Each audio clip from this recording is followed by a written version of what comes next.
C'est de dire que l'investissement immobilier, il peut être rentable, à condition qu'il soit sûr dans le sens de sa durabilité. Parce qu'un bien n'est rentable que sur sa durée de vie. Quand on parle d'investissement, il faut voir durée de vie. Dès lors que l'investissement n'a pas de durée de vie, il n'est même plus un investissement. Et si l'immeuble est appelé à s'écrouler au bout de 6 mois, c'est une perte que vous avez. On ne parle même plus de rentabilité. Donc ça devient un mythe que de penser que l'immobilier est un investissement rentable à coup sûr. Ce n'est pas vrai. Cependant,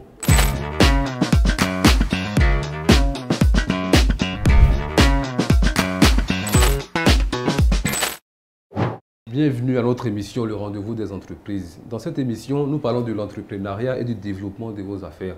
Et ce numéro marque l'ouverture de notre chapitre sur les différents modèles de l'entrepreneuriat. Alors, l'entrepreneuriat, bien évidemment, il y a plusieurs modèles et aujourd'hui, nous allons exclusivement parler de la franchise. Alors, la franchise, qu'est-ce que c'est? Comment est-ce que ça se gère? Des questions que nous allons essayer de répondre grâce à monsieur Ouattara. Monsieur Ouattara, merci d'avoir accepté notre invitation. c'est un plaisir. Monsieur Ouattara est expert comptable, dirigeant d'une entreprise d'expertise comptable à Paris et également entrepreneur. Alors, monsieur Ouattara, toute première question, la franchise, qu'est-ce que c'est? Franchise, si vous voulez, c'est un modèle d'entreprise dans lequel on a deux catégories de personnes. On a celui qu'on appelle le franchisé, celui qu'on appelle le franchiseur. D'accord. C'est un contrat qui lie ces deux catégories de personnes et donc qui permet aux franchisés d'utiliser un certain nombre d'informations sur le franchiseur, on va dire comme ça, pour faire... Je sais que c'est encore un peu abstrait tout ça, mais on va le développer, de sorte à pouvoir exploiter son activité. J'aime souvent prendre l'exemple de la France, mais je pense que même en Côte d'Ivoire aussi, la franchise, c'est un contrat, les juristes vous diront, c'est un contrat innommé. Ça voudrait dire qu'il n'y a pas de dispositif juridique spécifique pour organiser la franchise. Donc, les différentes parties à un contrat de franchise partent sur la base, j'allais dire, des caractéristiques générales, des contrats, des obligations entre les entreprises ou les entrepreneurs pour établir des contrats de franchise.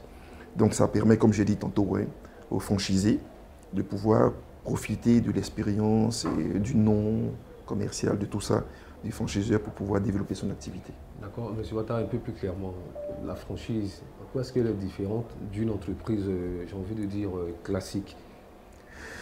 Bon, quand j'entends entreprise classique, ça voudrait dire que c'est une entreprise qu'on crée ex nihilo. Ex nihilo, ça voudrait dire on part du zéro. On crée notre entreprise, on dit par exemple, on veut vendre des jus de citron, et puis on crée notre entreprise, on l'appelle les citrons de Côte d'Ivoire, on fait tous ces papiers-là, et puis on commence à produire le jus de citron, et puis on le vend. Ça, c'est l'entreprise ex nihilo. On est parti de rien, et puis on a tout établi. Ça, j'allais dire, c'est l'entreprise classique dont vous parlez. Voilà. Et dans le cas d'une franchise maintenant, la franchise, c'est de dire, au lieu de faire tout ça, je vais aller voir quelqu'un qui a déjà fait ça, ce que je veux faire, qui a une bonne expertise dans le domaine. Et puis je lui dis, moi, je vais faire la même chose que toi. D'accord. Je veux que tu me permettes de faire la même chose que toi. Et c'est lui qui est le franchiseur qui va dire, ok, je suis d'accord avec toi, mais voici les conditions dans lesquelles on va le faire.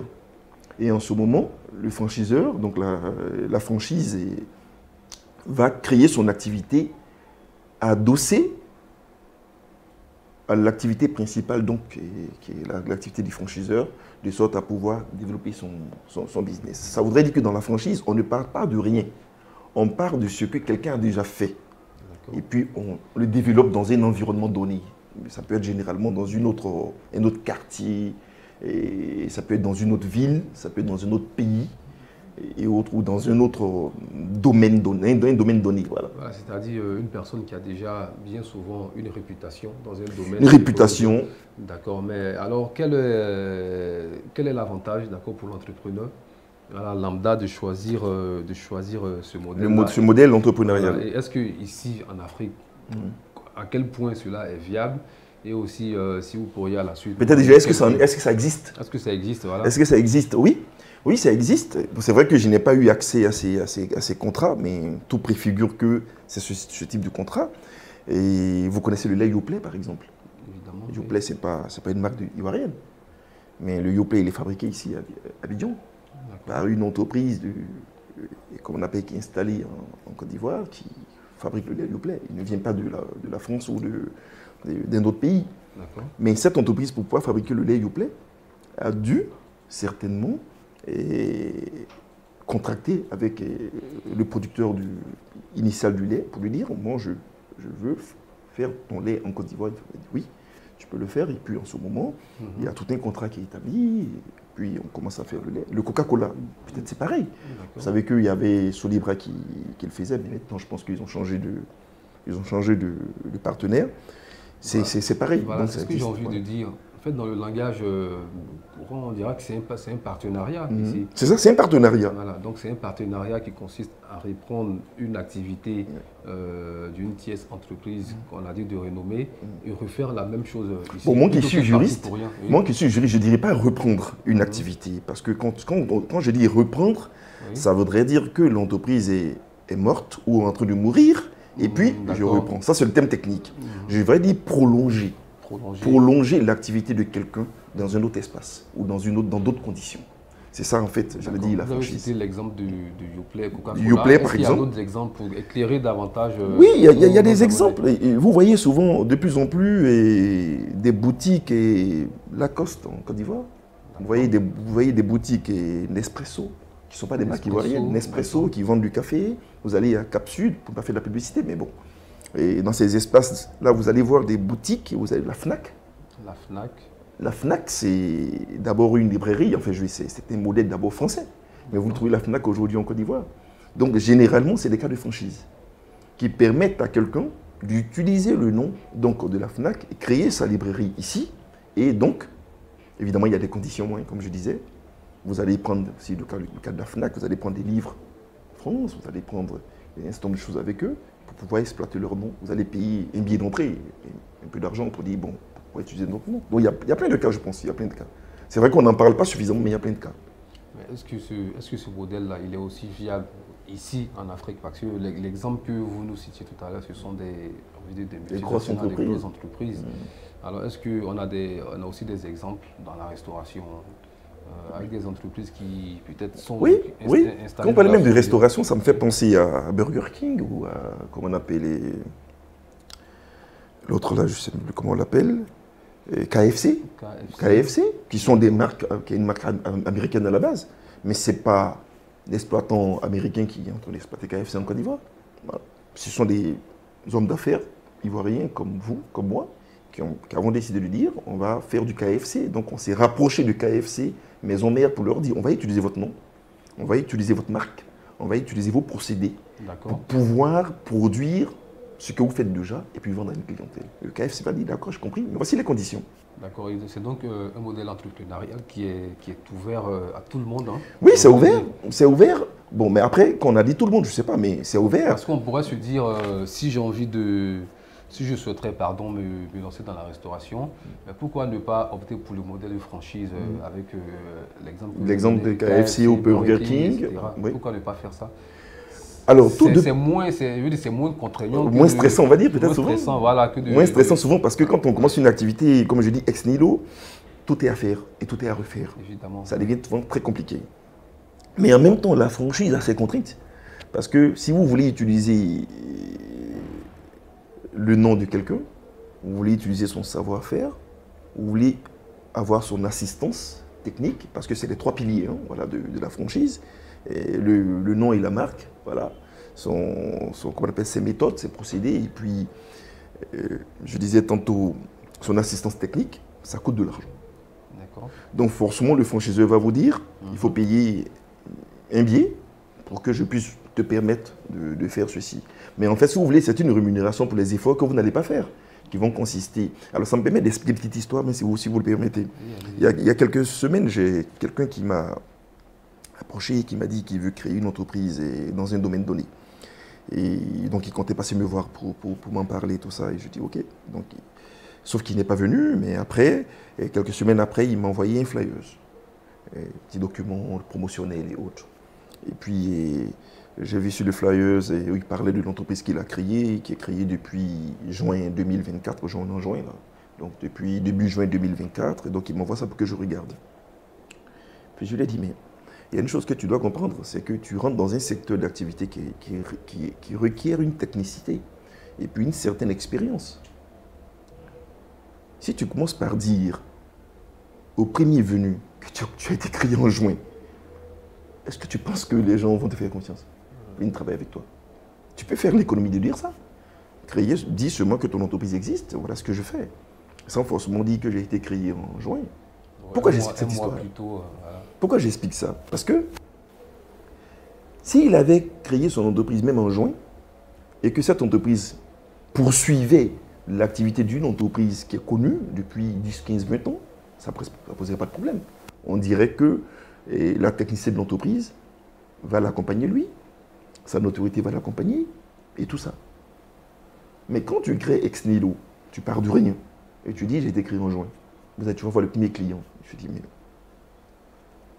est-ce que je suis sûr que celui-là peut m'accompagner? D'accord. Donc, pour répondre à votre question, pour dire, oui, et quand on veut lancer une entreprise sur le modèle de la franchise, il faut avoir des ressources, évidemment, et pour pouvoir, comme on appelle, rendre possible la collaboration qu'il peut y avoir entre celui qui a déjà cette technicité et puis vous, et que effectivement il y a beaucoup de modèles qui existent.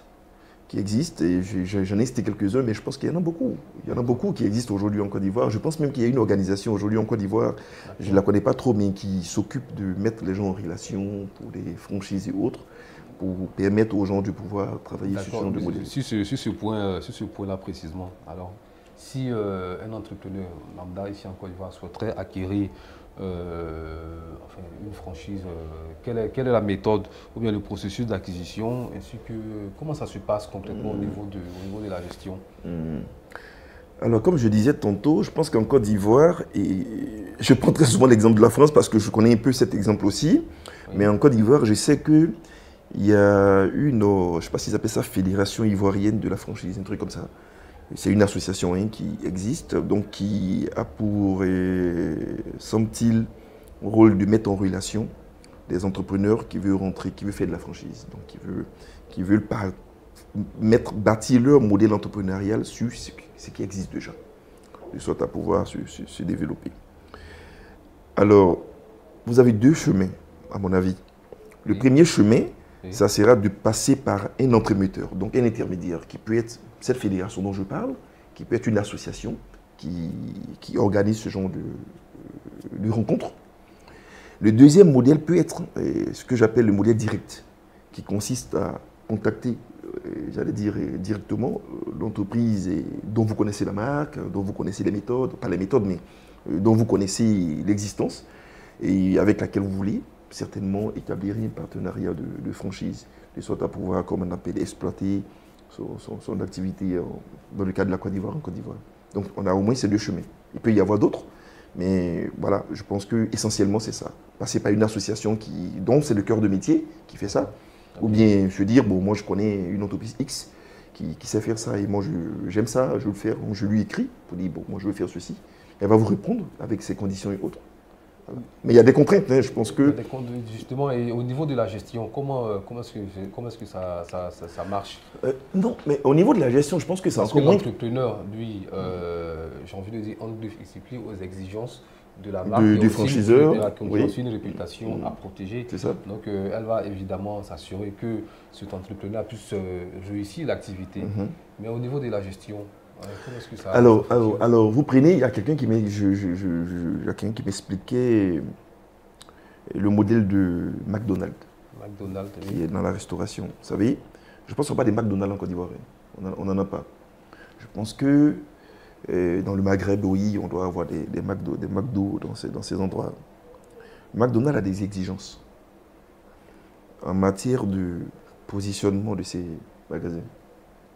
Comment la cuisine doit se présenter, comment les tables doivent se présenter. Ils ont tout un arsenal. Et McDonald's met à votre disposition des outils de gestion. Ça veut dire des logiciels, des facturations de vos ventes, des caisses et autres. Vous mettez tout ça à disposition. De sorte à ce que quand vous allez dans un McDo à Casablanca, vous avez la même expérience de restauration que si vous allez dans un McDo aux États-Unis. Alors, ça, c'est un ensemble de procédés, de méthodes et autres. Donc, généralement, c'est déjà éprouvé, ça existe. Ce que McDo va faire, c'est de former l'entrepreneur qui décide d'ouvrir un McDonald's dans un environnement donné. Il y a une formation. Il y a une formation. Un accompagnement pour garantir. C'est ce que je parlais en termes d'assistance technique et autres. Il y a une formation qui va être faite à l'entrepreneur pour que celui-ci puisse respecter, j'allais dire en griffe, on va dire la charte du franchiseur. Mais ça a un coût.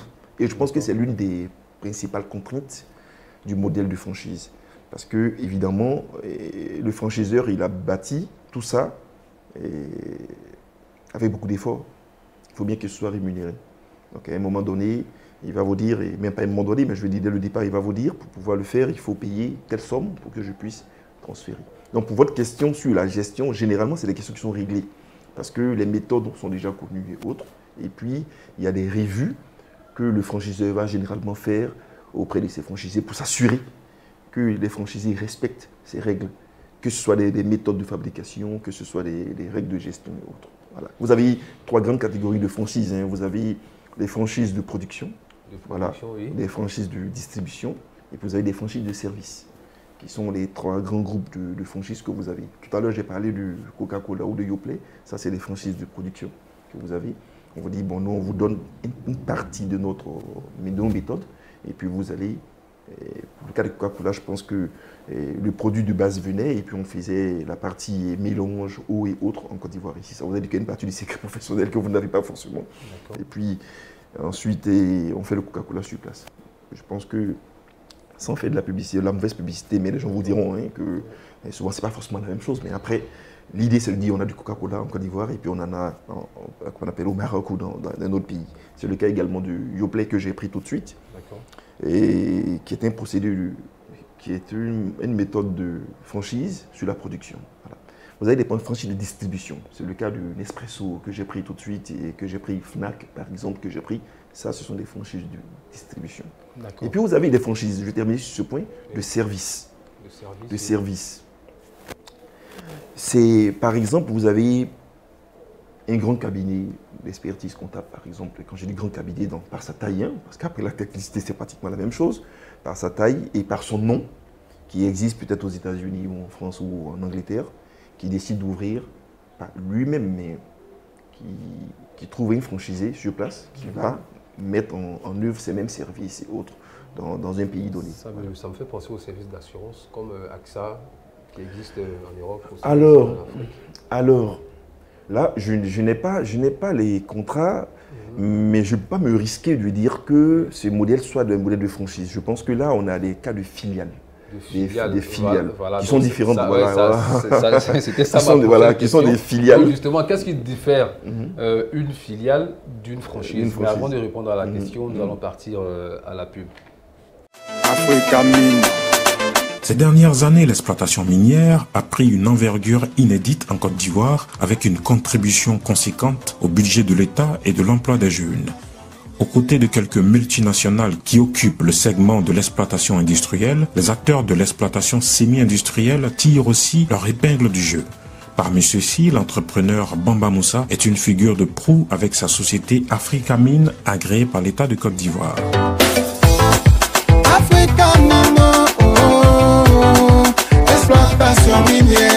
L'or, notre métier, notre passion. Alors, chers abonnés, si vous nous prenez en marche, nous parlions des différents modèles entrepreneuriaux. Et dans ce chapitre consacré à différents modèles, nous parlions de la franchise. Et je suis en compagnie de M. Ouattara Navaga, qui est expert comptable, dirigeant d'une entreprise d'expertise comptable en France et également entrepreneur. Alors, M. Ouattara, toujours sur les franchises, quelle est la différence entre une franchise et une filiale? D'accord. Alors, filiale, ça vient de fille. Ça vient de fille, donc on va dire enfant.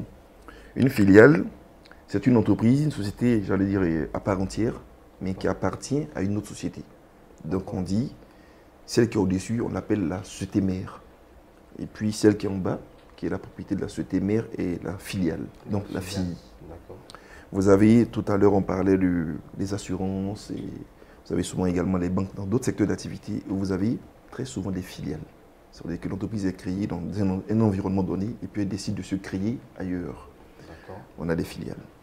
Donc il y a un lien. Quelques exemples de filiales. Oui, oui. Vous prenez la banque Ecobank, par exemple. La maison mère est au Togo, qu'on appelle Etiaï, qui est la holding. Et elle a créé des banques dans les différents pays de la sous-région, qui sont Ecobank Côte d'Ivoire, Ecobank Niger, Ecobank. Ce sont des filiales. Donc il y a un lien direct, juridique et financier entre ces deux entités. À la différence de la franchise que vous avez évoquée, c'est deux entités différentes. Elles n'ont pas de lien capitalistique pour dire que le franchiseur détient des parts. Non, ça n'existe pas, premièrement. Elles n'ont pas de lien, j'allais dire, je ne vais pas dire financier, mais le franchiseur n'apporte pas de l'argent comme on appelle, au franchisé pour pouvoir développer son entreprise. Le franchisé est une entreprise à part entière, juridiquement indépendante du franchiseur, ce qui n'est pas le cas de la filiale. Dans le cas de la filiale, la filiale est juridiquement dépendante de la société mère. Donc il y a des choses qu'elle ne peut pas faire. Si elle veut le faire, la mère va dire non, ne fais pas ça. C'est un peu comme votre relation père-fille, père-fils. Votre fils ne peut pas faire ce qu'il veut à la maison. Vous donnez des règles de fonctionnement. Par contre, le jour où il se marie, qui va prendre sa maison, il peut faire ce qu'il veut. S'il veut rentrer à minuit, à 1h du matin, là, il fait ce qu'il veut. C'est pareil. D'accord, M. Ouattara. Deux petites questions simples. Est-ce que ça coûte cher d'ouvrir de faire une filiale ou bien de faire une filiale ou une franchise? Est-ce que ça coûte cher? Et surtout, est-ce que l'entrepreneur qui veut s'y investir peut gagner? Est-ce qu'on gagne vraiment à ouvrir une franchise ici en Côte d'Ivoire? Alors, un entrepreneur a trois problèmes. Pour moi, il a trois problèmes. Il y a trois sujets qui se présentent à un entrepreneur. Le premier sujet, c'est le marché. Qui seront mes clients et mes fournisseurs? Le deuxième sujet, c'est mes ressources humaines. Donc, que sont les gens avec qui je vais travailler? Quelles sont les compétences et autres? Le troisième sujet, c'est les ressources financières. Comment gagner de l'argent, obtenir de l'argent pour pouvoir financer tout ça? Les deux premiers, les ressources humaines et puis le marché. Dans le cas de la franchise, il y a deux questions, je ne dis pas qu'ils sont effacés, mais qui existent de manière, j'allais dire, un peu plus diluée. C'est la question du marché et la question des ressources humaines. Ce qui va rester, ça serait la question financière. Pourquoi la question du marché et des ressources humaines est quasiment réglée? Oui. Parce que le franchiseur, il a un marché, il a un nom. Prenez Nescafé. Si vous décidez d'être franchiseur de Nescafé à Bobo Dioulasso, vous n'avez pas de publicité à faire. Quand vous dites c'est Nescafé, le client il vient prendre, il prend Nescafé, il s'en va. Oui, voilà. D'autant plus que le café n'a d'autre nom ici en Afrique que le Nescafé. Voilà, Nescafé. Voilà, tout le monde dit Nescafé pour appeler le café. Même quand c'est du café, j'allais dire, moulu, je ne sais pas quoi, mais on va dire Nescafé quand même. Voilà. Donc c'est un nom. La question du marché est plus ou moins réglée. Votre fournisseur, vous le connaissez. L'autre, c'est la question des ressources humaines. Donc des compétences que vous allez développer. Dans la franchise, généralement, il y a le transfert de compétences et l'assistance technique. Donc, le franchiseur va vous former. Ils vont former vos compétences, vos ressources humaines. Ils vont leur donner les aptitudes nécessaires pour pouvoir développer et tenir d'abord votre activité et développer l'activité. Vous voyez que ces deux questions sont réglées. Ce qui reste, c'est la question de l'argent. Et justement, c'est là tout l'enjeu pour la franchise. Et c'est là qu'on peut déterminer quel genre d'entrepreneur il faut avoir en face de nous quand on veut faire de la franchise. Pour moi, la franchise, c'est pour des gens qui ont d'abord de l'argent. La question de la ressource financière n'est pas un problème. Ce qui est un problème pour ces personnes-là, c'est comment avoir un marché et puis comment avoir une ressource humaine compétente pour développer mon business. Pourquoi? Parce que pour être franchisé, votre franchiseur vous demandera de payer un ticket d'entrée. Je ne connais pas les tarifs, après ça dépend du type de franchise que vous allez faire. Pour faire simple, le franchiseur demandera de payer quelque chose. Un droit d'entrée, on appelle ça un droit d'entrée. Ou une garantie, une caution, on pourra peut-être dire aussi. Oui, ça peut être des mélanges. Pour éclairer. Oui, bien sûr, mais ça peut être des mélanges. Ça peut être d'abord un droit d'entrée, couplé à une redevance qu'on appelle les royalties, généralement, que vous allez payer sur votre chiffre d'affaires. Ça peut être 5%, 3% de votre chiffre d'affaires que vous allez lui reverser parce que vous utilisez son nom pour pouvoir développer votre activité. Voilà. Et ça peut être l'un des deux. Ça peut être également une caution que vous versez auprès de votre franchiseur pour pouvoir développer. Pourquoi la caution, par exemple? Imaginez-vous qu'en utilisant son nom, vous faites des gaffes. Vous créer des dommages et autres à des gens et que son nom est mis en jeu. Tout à fait. Il peut vouloir utiliser cette caution pour pouvoir peut-être se défendre en justice. Bon, voilà. Donc, je pense que ces trois éléments-là, que ce soit une caution à payer au franchisé, tout à l'heure, je disais que la franchise, c'est un contrat qui est innommé. Il n'est pas prévu spécifiquement par le droit des obligations. Donc, c'est, comme on appelle, les parties qui décident d'écrire le texte, mais il y a des éléments caractéristiques. Donc, c'est les parties qui vont dire on veut qu'il y ait peut-être une caution, il y ait un droit d'entrée, et puis il y ait une redevance à payer. Mais ça reste un accord entre les parties, et ça reste que l'entrepreneur doit avoir de l'argent pour payer son entrée. Avoir de l'argent. Avoir de l'argent pour rentrer dans l'activité. Non seulement cela, en fait, quand je dis avoir de l'argent, parce que pour se conformer même aux obligations d'un franchiseur, souvent ça coûte de l'argent. Tout à l'heure, je prenais l'exemple de McDonald's, qui va vous dire, pour être franchisé chez moi, il faut avoir un espace de X mètres carrés, par exemple. Si vous n'avez pas l'argent pour faire ça, vous ne pouvez pas. D'accord. Donc la franchise, c'est réservé à ce genre de personnes, d'entrepreneurs. D'accord, ok, c'est bien noté. Alors, M. Ouattara, merci d'avoir répondu à nos différentes questions. Donc, je vous le rappelle, chers abonnés, nous sommes à l'ouverture de notre chapitre sur les différents modèles entrepreneuriaux. Aujourd'hui, nous parlons de la franchise. Alors, notre prochaine émission fera l'objet d'un autre modèle entrepreneurial. Alors, M. Ouattara, si nous devons tirer une conclusion sur la franchise pour éclairer davantage à l'antenne de nos abonnés, qu'est-ce qu'on peut dire d'une franchise? Ou qu'est-ce qu'on peut retenir peut-être? Qu'est-ce qu'on peut retenir et qu'est-ce qu'on peut en dire aussi? D'accord. D'abord, la première chose qu'il faut dire, c'est que de plus en plus, les entrepreneurs devraient regarder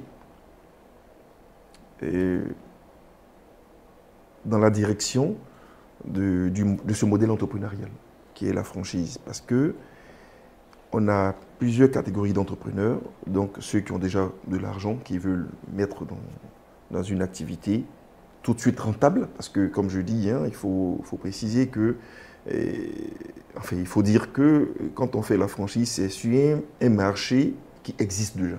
On va pas le créer maintenant, il existe déjà. Donc,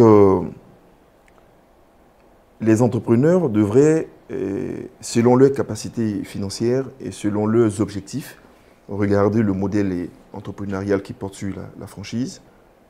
Ça, c'est le premier point qu'il faut noter. La deuxième chose que je veux dire, c'est que quand on veut faire de la franchise,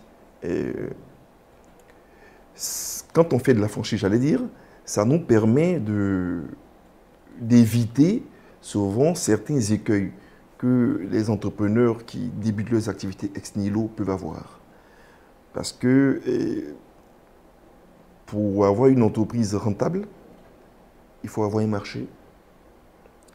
Et pour avoir un marché, il faut avoir des fournisseurs, de bons fournisseurs. J'aime souvent dire que le meilleur vendeur, c'est celui qui achète le mieux. Si vous n'avez pas de bons fournisseurs, vous ne pouvez pas bien vendre. Et donc, la deuxième chose, c'est les méthodes donc, de travail qui existent déjà. Et ça permet à l'entrepreneur de ne pas aller inventer de nouvelles choses. Donc ça lui permet de gagner du temps. Ça permet de gagner du temps pour pouvoir mettre en œuvre son business. Pour moi, un entrepreneur qui donc a des ressources, je ne vais pas dire importantes, mais a des ressources financières, D'accord. peut faire l'économie de créer son activité ex nihilo et puis se rapprocher d'autres entrepreneurs qui existent déjà, qui ont un business qui fonctionne sur un modèle économique qui est éprouvé, de sorte à pouvoir développer son, enfin je vais dire, et rentabiliser ses investissements. D'accord, c'est bien noté. Monsieur Ouattara, merci d'avoir répondu à toutes nos questions. Il en reste encore une toute dernière, c'est la question joker que nous avons reçue de Monsieur Koulibaly, l'un de nos fidèles abonnés. Alors, Monsieur Ouattara, je vais vous laisser le soin de lire la question et d'y répondre surtout. D'accord. La question du jour de M. Koulibaly, l'immobilier est présenté comme l'investissement sûr avec les effondrements d'immeubles lors des fortes pluies. Peut-on vraiment considérer cela comme un mythe? D'accord. C'est une autre question. Hein. L'immobilier est présenté comme l'investissement le plus sûr avec les effondrements d'immeubles lors des fortes pluies. Peut-on vraiment considérer cela comme un mythe? D'accord. Alors, tout à l'heure, on parlait de la franchise, qui était un modèle entrepreneurial. Il faut dire que quand on décide de mettre de l'argent dans l'immobilier, c'est également un modèle entrepreneurial, hein, de dire qu'on met de l'argent pour construire un immeuble à titre locatif, par exemple, construire des appartements qu'on va mettre en location, et donc pour avoir des bénéfices et autres derrière. Ça peut être qu'on a construit et puis on va les vendre, les appartements ou les villas. Dans les deux cas, ce qu'il faut savoir, c'est que quand on décide de construire, on a plusieurs acteurs. Parce qu'on va atterrir sur les effondrements d'immeubles. On a plusieurs acteurs. Vous avez, j'allais dire, le propriétaire, qu'on appelle généralement dans le jargon technique le maître d'ouvrage. Voilà. Vous avez le maître d'œuvre. Généralement, c'est le constructeur, l'entrepreneur qui va venir construire le bâtiment. Vous avez les contrôleurs de travaux, c'est-à-dire celui qui va venir s'assurer que le bâtiment est construit selon les normes et autres. Mais avant tout cela, vous avez l'architecte qui va concevoir, j'allais dire, le bâtiment. Il y a l'acteur institutionnel qui est l'État, donc le ministère en charge du logement. Et puis vous avez possiblement un autre acteur qui est peut-être la banque, qui va apporter l'argent pour pouvoir, ou qui va compléter le budget de la construction. Tous ces acteurs-là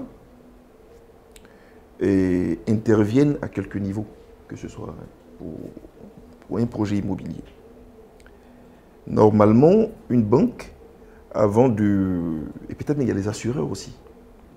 Il y a peut-être même les assureurs aussi, parce qu'il faut assurer le chantier de votre immeuble. Tous ces acteurs-là ont un rôle dans le projet immobilier. Donc il faut bien les payer aussi. Ils ont un coût. S'ils ont un rôle, ils ont un coût également. Normalement, quand on a pris en compte ces différents acteurs et qu'on a construit un immeuble en respectant les règles, les normes et autres, on devrait pouvoir avoir un investissement sûr, pas dans le sens de sa rentabilité d'abord, mais sûr dans le sens de sa durabilité. Parce qu'il faut d'abord qu'il puisse rester, qu'il ne s'effondre pas. Certains diront le contraire, allez-y. Oui. D'accord. Parce qu'on s'inquiète d'abord de la rentabilité du projet. Et bon, oui, donc il faut déjà avoir un investissement sûr dans le sens de sa durabilité, oui, qui ne va pas s'effondrer. Voilà. Évidemment, l'hypothèse est que chaque acteur a bien fait son travail et que personne n'a triché. Chaque acteur a bien fait son travail. Maintenant que l'investissement, on est d'accord sur sa durabilité, on va regarder sa rentabilité. Est-ce qu'il va nous apporter de l'argent? Est-ce qu'on va gagner du bénéfice là-dedans?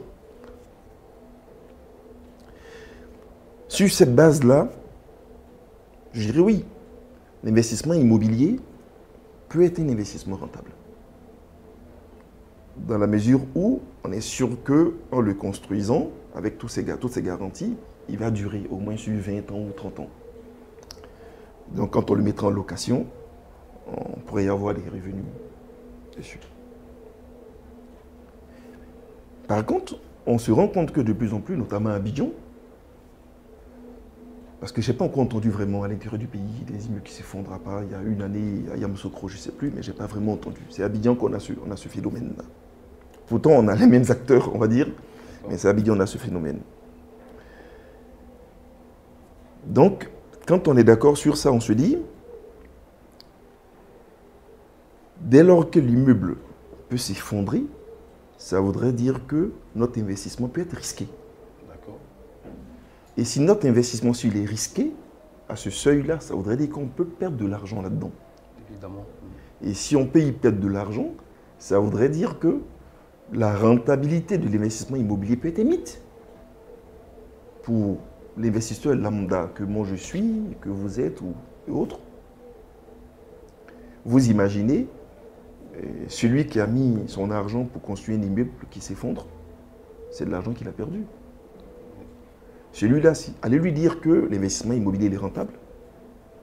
J'espère que vous allez revenir avec toutes vos dents. Parce que lui, il ne vous croira pas. Voilà. Si, bien évidemment, il a pris en compte les différents aspects que j'ai évoqués tout à l'heure avec les différents acteurs et autres. Toutes ces explications pour dire que tout dépend de la position dans laquelle on se retrouve. Il n'y a pas de réponse tranchée sur la question. Et d'investissement sûr aussi, on pourrait dire. Je n'ai pas bien compris. D'investissement sûr. Parce Oui. que là, on parle de la garantie voilà, à long terme de Alors, l'investissement. Alors, la sûreté de l'investissement... Parce qu'on entend assez généralement l'immobilier, c'est l'investissement le plus sûr. Les briques ne pourrissent pas dans le jargon ivoirien. Tout dépend de l'environnement dans lequel vous vous retrouvez. Vous savez qu'il y a 3 semaines, j'ai vu une étude... Monsieur, mais la question de notre abonné va dans ce sens-là. Oui. On a des immeubles qui s'effondrent quand il y a des pluies diluviennes. Oui. Et là, est-ce qu'on a encore une garantie de pouvoir toujours investir dans l'immobilier quand on voit ça? Non. Alors, tout dépend même de l'environnement dans lequel on se retrouve. Vous savez, j'ai eu accès à une étude il n'y a pas très longtemps, un pays européen, où on vous dit que les prix de l'immobilier ont baissé. Depuis quelques années, les prix baissent. Aux États-Unis, en 2008, la crise financière a commencé sur la baisse des prix, des coûts de l'immobilier et autres. Donc ceux qui ont mis de l'argent dans l'immobilier ne vous diront pas la même chose. Il faut dire que c'est un investissement sûr, ça ne pourrit pas tout autour. Tout dépend de l'environnement. Si on revient dans l'environnement de la Côte d'Ivoire, je suis de ceux qui pensent que les coûts de l'immobilier sont dans une bulle et sont trop spéculatifs. Et je ne pense pas que ces prix qu'on nous présente, qu'on rencontre sur le marché, soient effectivement la valeur de ces biens. À mon avis, il y a beaucoup de la surenchère sur que ce soit les loyers à payer parce qu'on parle de loyer, on parle également des entrepreneurs qui vont prendre des bureaux et autres. Que ce soit les loyers, que ce soit les prix des maisons, et pour moi, ils sont hors du marché. Ils sont hors du marché. Donc si c'est sur ces prix-là qu'on va regarder la rentabilité des investissements, je dirais non, que c'est assez risqué de penser qu'on peut pouvoir faire des transactions à ces prix. Pour moi, pour conclure sur cette question-là, c'est de dire que l'investissement immobilier, il peut être rentable, à condition qu'il soit sûr dans le sens de sa durabilité. Parce qu'un bien n'est rentable que sur sa durée de vie. Quand on parle d'investissement, il faut voir durée de vie. Dès lors que l'investissement n'a pas de durée de vie, il n'est même plus un investissement. Et si l'immeuble est appelé à s'écrouler au bout de 6 mois, c'est une perte que vous avez. On ne parle même plus de rentabilité. Donc ça devient un mythe que de penser que l'immobilier est un investissement rentable à coup sûr. Ce n'est pas vrai. Cependant, il est possible que certains investisseurs qui investissent, vous n'avez qu'à regarder autour de vous, vous allez voir, il y a des immeubles qui sont construits. Quand vous voyez l'immeuble en train d'être construit, vous voyez que l'immeuble, il est construit avec sécurité, avec sûreté. Quand vous voyez cet immeuble, vous dites, bon, il ne tombe pas demain. Alors, quand on a dit ça, on sait que cet investissement, il ne va pas pourrir, il est sûr. Mais ce n'est pas un immeuble qu'on va construire avec des bois de tech qu'on va soutenir. Et puis, bon, après, quand l'eau descend, bon, voilà. Je ne vais pas trancher sur la question, mais tout dépendra de la mise en œuvre que l'investisseur fera. L'immobilier a aussi son risque. Il a son risque. Il a son risque et qui peut taper, qui peut faire très mal à un moment donné. Et c'est ce qu'on voit avec les effondrements d'immeubles. Okay, c'est donc sur cela que nous allons terminer.